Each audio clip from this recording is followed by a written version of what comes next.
وَلِلَّهِ الْأَسْمَاءُ الْحُسْنَى فَادْعُوهُ بِهَا. Assalamu alaikum wa rahmatullahi wa barakatuh. Nahmaduhu wa nusalli ala rasulihil kareem. Amma ba'd. Fa'a'udhu billahi minash shaytanir rajim. Bismillahir rahmanir rahim. Rabbi shrah li sadri wa yassir li amri wahlul 'uqdatam min lisani yafqahu qawli. Today we will talk about the name of Allah subhanahu wa ta'ala, Al-Awwal. Al-Awwal means first of all, the timeless, the perpetual, the one who has neither a beginning nor an end. Allah subhanahu wa ta'ala is not only in terms of his own person, rather it is first in terms of its attributes. Everyone has priority. He is the highest and most superior. His position and status is higher than everything. He does not need anyone else for anything. He is independent of everyone. And in the same way, all things are going to return to him. Everything is going to stop towards that. Surah Al Hadid comes in verse 3. هو الأول والآخر والظاهر والباطن وهو بكل شيء عليم. He is the first and the last, the most high and the most near, and he is the all-knower of everything. The Messenger of Allah sallallahu alaihi wasallam said, Allah was and there was none before him, and his throne was upon the waters. He created the heavens and the earth, and wrote all things in the book of records. In Surah Al-Baqarah, in Ayat Al-Kursi, Allah says, وَلَا يُحِيطُونَ بِشَيْءٍ مِّنْ عِلْمِهِ إِلَّا بِمَا شَاءَ. And they will never compass anything of his knowledge except that which he wills. Human knowledge is very limited. His intellect is also limited. His abilities are also limited. His power is also limited. Therefore, it is not within the power of man that he can absorb the knowledge of everything within himself.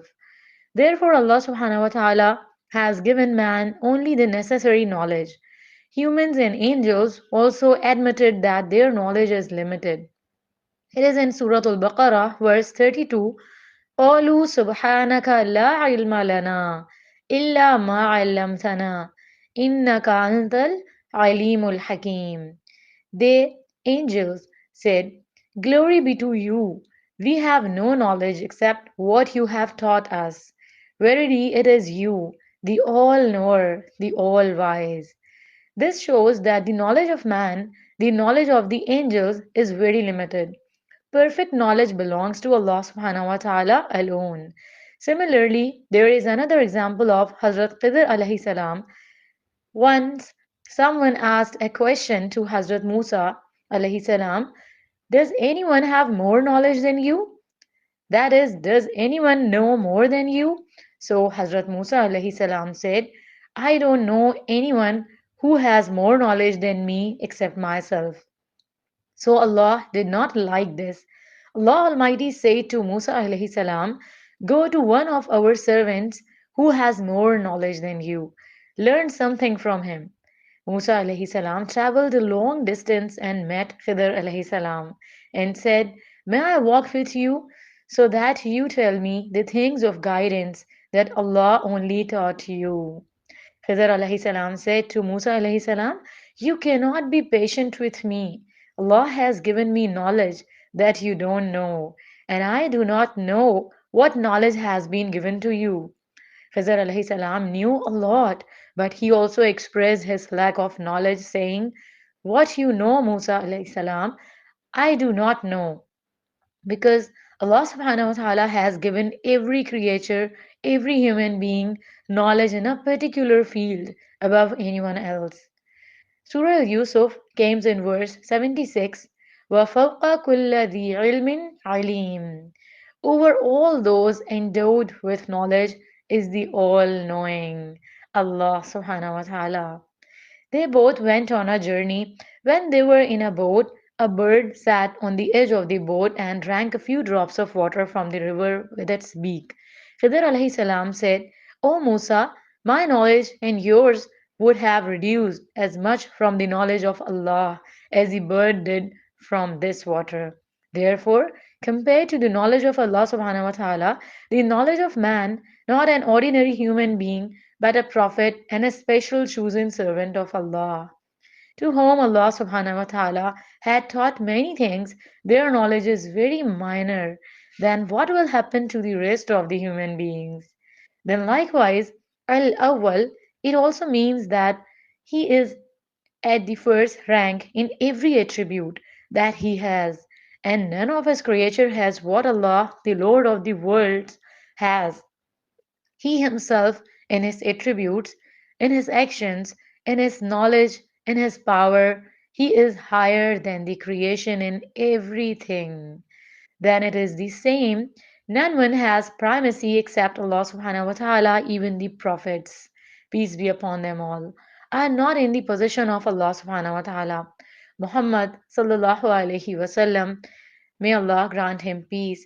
Allah subhanahu wa ta'ala has given him supremacy over all creatures.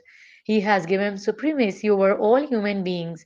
But he called himself Abdullah and Rasulullah. And we have also been ordered to be witness that Muhammad, may Allah bless him and grant him peace, is the servant and messenger of Allah subhanahu wa ta'ala. Ibn Abbas radiallahu ta'ala anhu says that he heard Hazrat Umar saying this on the pulpit, heard the Prophet Muhammad sallallahu alaihi wasallam saying, "Do not promote me beyond my rank, just as the Christians promoted Jesus above his rank. I am his servant and messenger." Then similarly, Allah subhanahu wa ta'ala is first in terms of his creation. That is, he invented things first. He created their image in everything was created by Allah for the first time. What people are making today, and they are surprised at it, and the greatness of human beings is described. If you see where everything is made from, for example, a tall building that people are very proud of and think that they are higher than other nations. If you look at the material from which they built this building, who built it? The iron used in it, where did it come from? The stone used, the cement used, the wood used, where all the other materials from? Who made it? Man is only manipulating it, making a specific form of it. The fact is that the first creator of all these things is Allah subhanahu wa ta'ala. Then likewise, birth is initiated by Allah subhanahu wa ta'ala. That means the birth of humans. Surah Al-Yasin came in verse 79. قل يحييها الذي أنشأها أول مرة وهو بكل خلق عليم. Say, O Muhammad sallallahu alaihi wasallam, He will give life to them who created them for the first time, and He is the all-knower of every creation. Then likewise remember that Allah subhanahu wa ta'ala created countless things.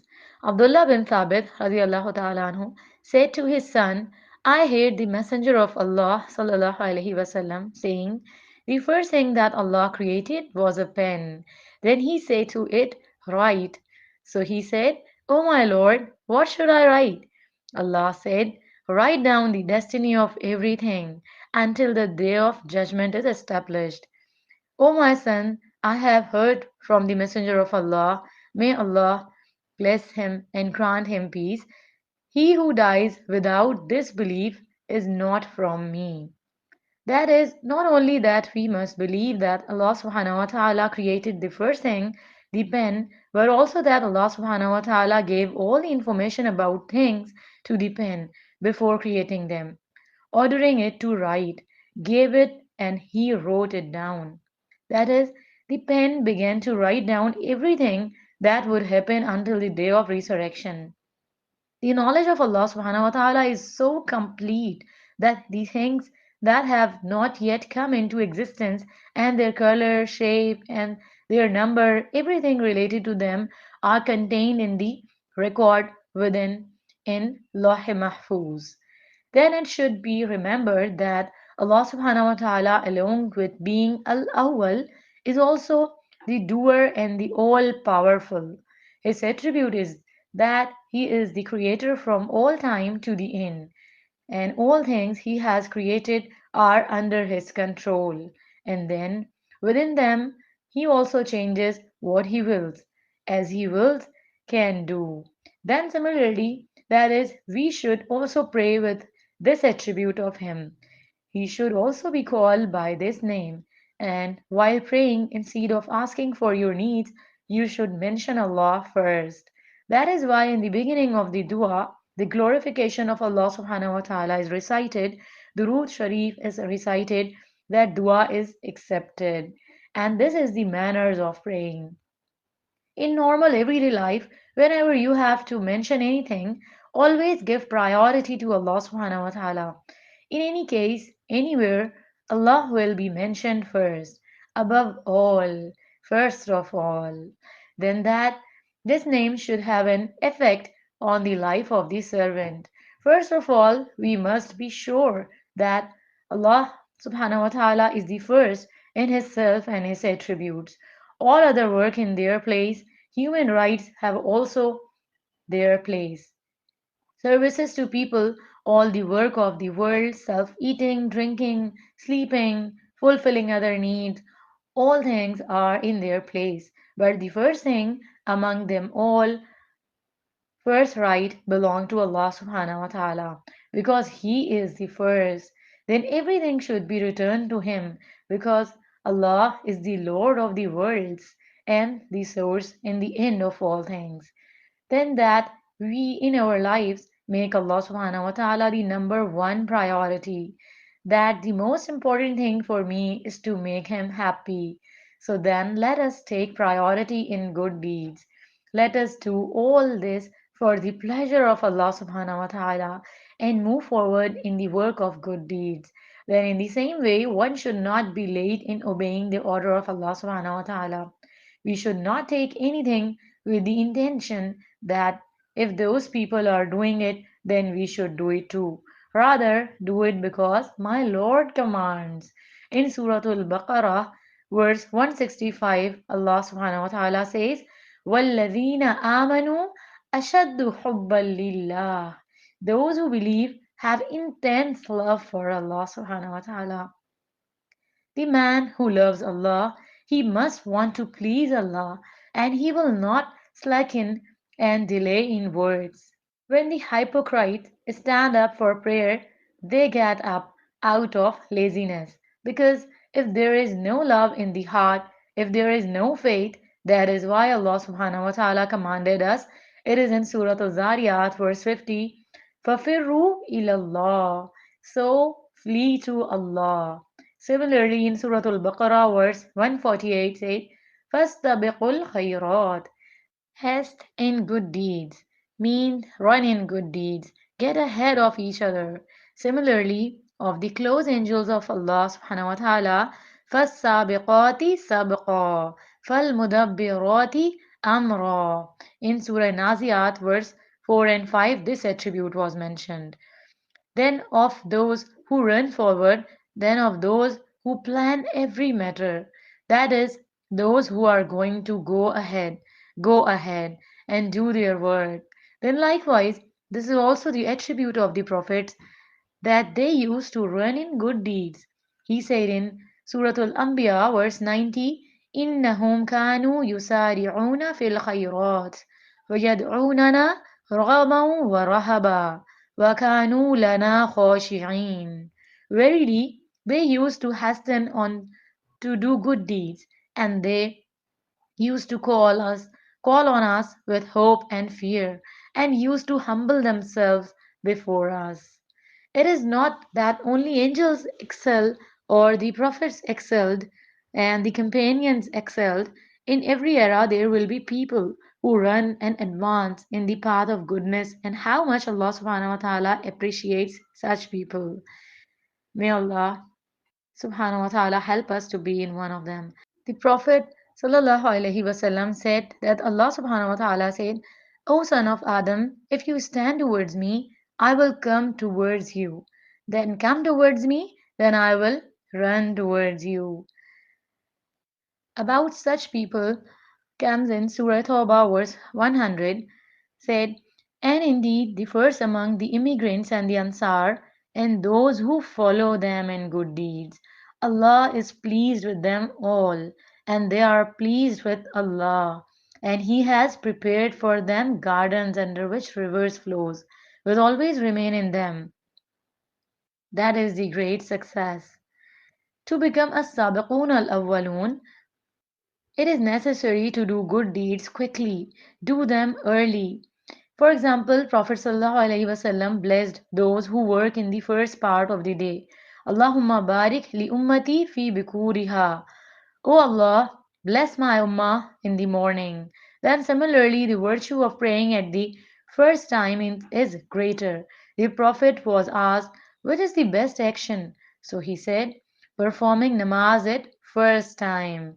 Then likewise, going to the mosque early in the morning, participating in the first row, going to mosque early on Friday, then it is the same. One should also hurry in giving charity. Then, likewise, if there is an opportunity for good, one should immediately move forward. Then one should keep mentioning such that due to which the person is included in the sabiqun, like Alhamdulillah, Subhanallah, and the words of Allahu Akbar, to do with abundance. And those who give priority to the remembrance of Allah subhanahu wa ta'ala and His remembrance and good deeds, Allah subhanahu wa ta'ala will also give them priority on the day of resurrection and will make things easy for them. Similarly, one should not initiate evil deeds because the person who initiates a bad deed, all the people who come after him will have to bear the consequences of whatever wrong they do. We pray to Allah subhanahu wa ta'ala that Allah Almighty may He gives us the ability to fulfill His requirements wherever He is giving us His recognition and after knowing this name. May He give us the ability to advance in good deeds and be the first to follow the commands of Allah subhanahu wa ta'ala. وآخر دعوانا عن الحمد لله رب العالمين سبحانك اللهم وبحمدك أشهد أن لا إله إلا أنت أستغفرك وأتوب إليك السلام عليكم ورحمة الله وبركاته